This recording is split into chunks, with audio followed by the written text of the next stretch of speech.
Assalamualaikum warahmatullahi wabarakatuh. Terima kasih. Untuk kali ini kita praktikum keempat tentang dinamika rotasi. Nah, ini yang pertama. Untuk tujuan praktikum ini ada 3. Yang pertama, dapat membaca stopwatch dengan benar. Yang kedua, memahami prinsip gerak melingkar roda dengan memperhatikan momen inersianya.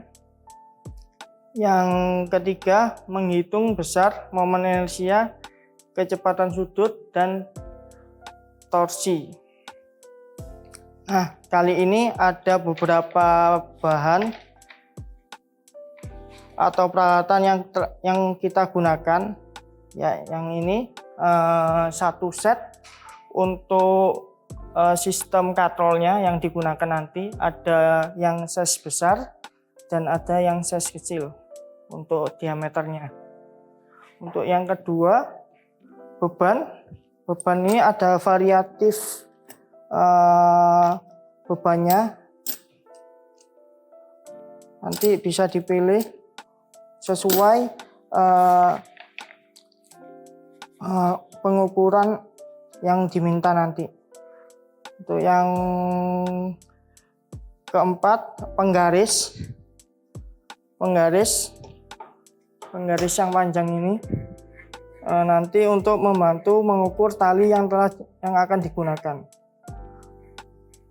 Dan nantinya ada timbangan yang telah disediakan. Ini yang timbangan digital dan yang timbangan seperti analog ya. Oke, terus selanjutnya. Nah, ini saya jelaskan untuk langkah percobaannya.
Yang pertama dulu kita ukur untuk panjang talinya yang di beban yang diameter besar.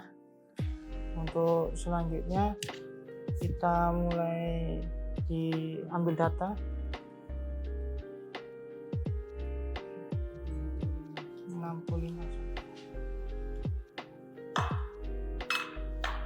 Oke, kita coba untuk yang pertama. 1, 2, 3.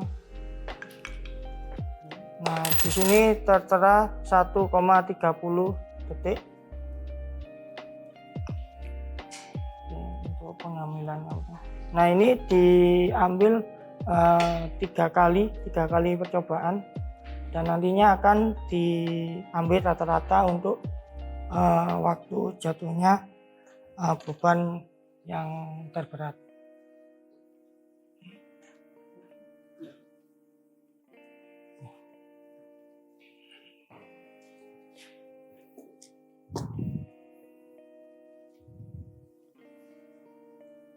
Nah, sesuai yang di modul praktikum, di sini dijelaskan yang pertama, ikatlah tali pada roda besar dan roda kecil. Yang kedua, beri beban pada tali tersebut, beban yang berat dan yang kecilnya. Yang ketiga, ukur jarak tempuh M1 sama dengan S1 dan catat waktu yang dibutuhkan untuk menempuh jarak tersebut sebanyak 3 kali untuk pengambilan datanya.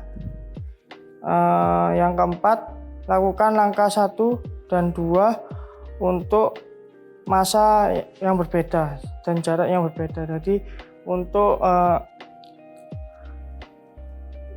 lakukan 3 kali untuk berat yang berbeda, untuk variatif berat yang berbeda.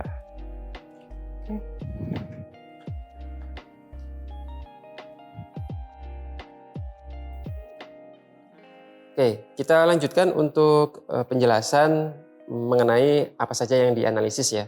Jadi tadi Pak Akbar sudah menyampaikan peralatannya apa saja, kemudian cara mengambil datanya apa saja.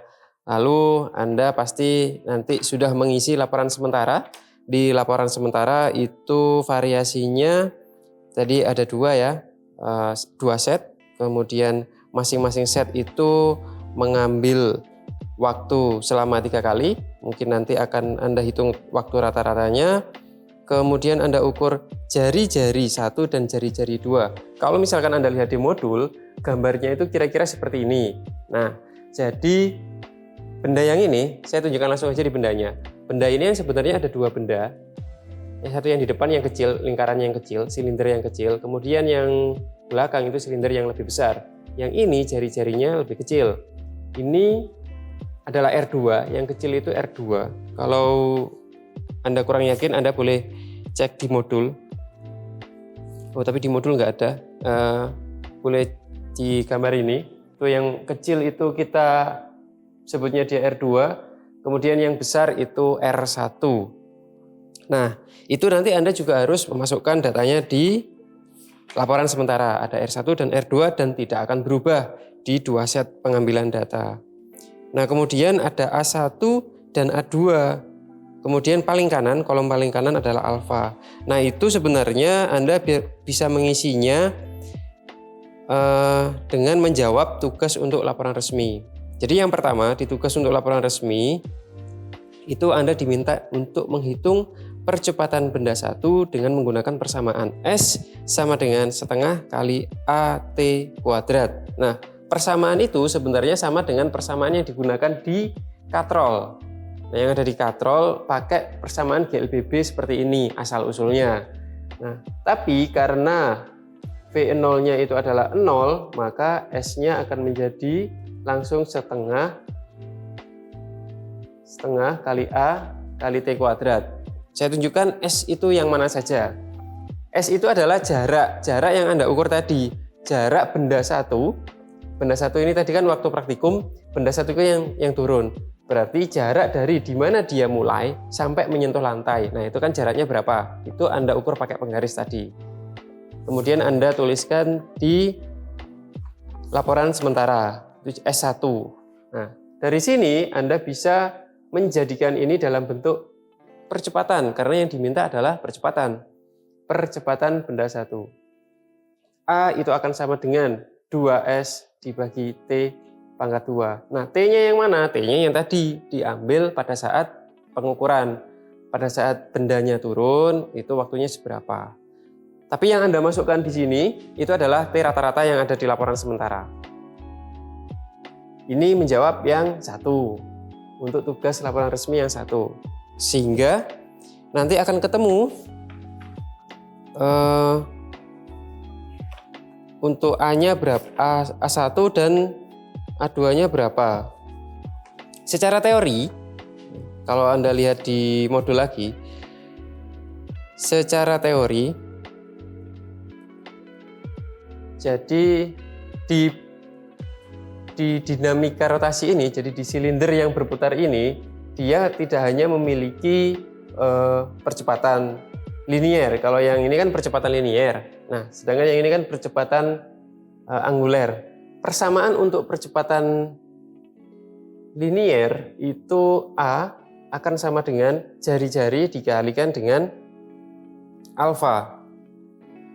Ya, nah pada sistem ini karena dua silinder itu muternya bareng, maka alfa 1 itu akan sama dengan alfa 2. Atau percepatan putar benda yang kecil itu akan sama dengan percepatan putar benda yang besar karena dia seporos, muternya bareng. Nah, sehingga ini nilainya akan sama dengan A, tetap. Oke. Nah, cuman yang berubah adalah A1-nya. Percepatan linearnya berubah, berbeda antara percepatan benda yang turun dengan percepatan benda yang naik. Nah, percepatan benda yang turun karena kita tuliskan 1, maka A1 akan sama dengan R1 dikali alfa. Nah, A2 sama dengan R2 dikali alfa. Jadi, untuk mendapatkan nilai untuk mendapatkan nilai A atau percepatan linier, Anda harus tahu dulu alfanya berapa. Nah, untuk mencari alfa,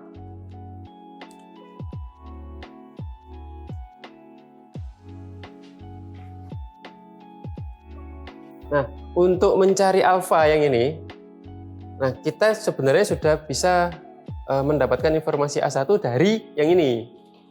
Nah, ini kan S1 tadi ya. Nah, sehingga ini adalah A1, ini S1. Jadi A1 itu 2 kali S1 jarak benda yang turun tadi dibagi dengan T kuadrat. Nah, kalau sudah ketemu yang A1, Anda bisa mendapatkan nilai alfa. Jadi di tugas untuk laporan resminya, percepatan nomor 2 kan diminta untuk menghitung percepatan sudut roda dulu. Berarti alfa sama dengan A1 dibagi dengan R1. Nah, di tugas untuk laporan resmi nomor 3 itu diminta untuk menghitung A2. Sehingga A2 itu dapatnya dari sini. R2 dikalikan dengan alfa. Oke, itu untuk tugas laporan resmi sampai 1, 2, 3. Nah, kemudian yang nomor 4, tugas untuk laporan resmi nomor 4, hitung besar tegangan tali dari kedua tali tersebut. Jadi ini kan tadi pakai tali ya. Menggantung bendanya kan pakai tali. Kemudian ini talinya bisa melegang. Ada T1 dan ada T2. Nah, gimana cara mendapatkan nilai tegangan talinya? Anda lihat di modul. Nah, kalau di modul itu sudah lengkap persamaannya. T1 untuk yang tugas laporan resmi nomor 4, T1 itu akan sama dengan massa 1 dikali percepatan gravitasi bumi dikurangi massa 1 dikalikan dengan percepatan benda 1. Ini ambil dari jawaban di tugas untuk laporan resmi nomor 1. T2 sama. Itu M2. A2 min M2 dikalikan dengan G. Loh, kenapa ini polanya berbeda? Yang ini dikalikan G dikalikan A, sedangkan yang ini kebalikannya. Karena dari hukum-hukum Newton ya. Karena yang ini bendanya turun, yang ini bendanya naik. Sehingga bentuk persamaan matematisnya ini diturunkan dari hukum-hukum Newton, hukum 2 Newton.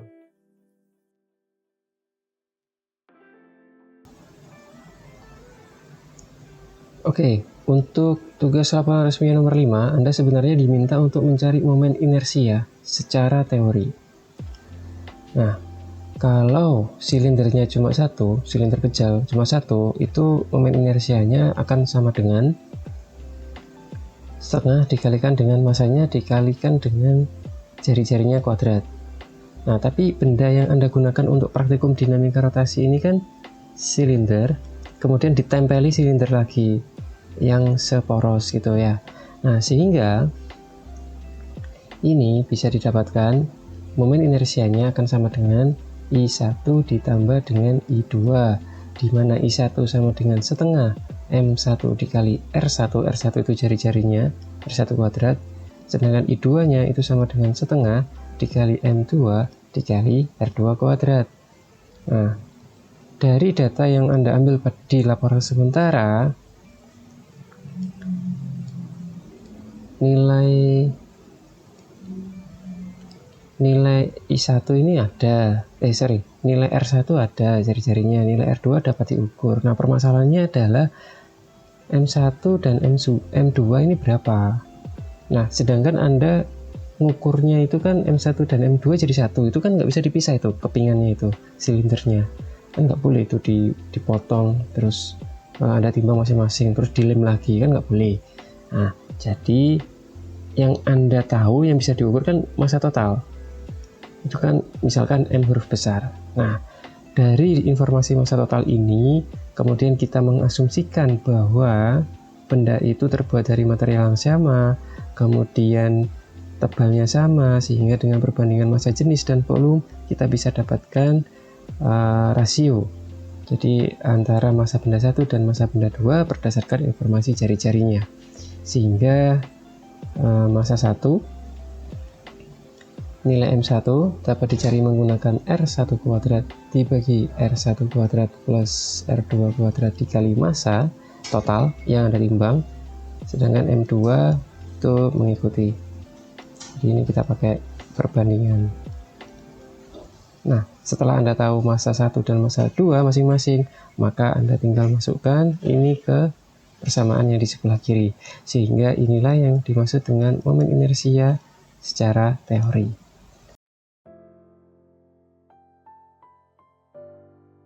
Nah, sedangkan yang nomor 6 pakai persamaan 8 yang ada di modul.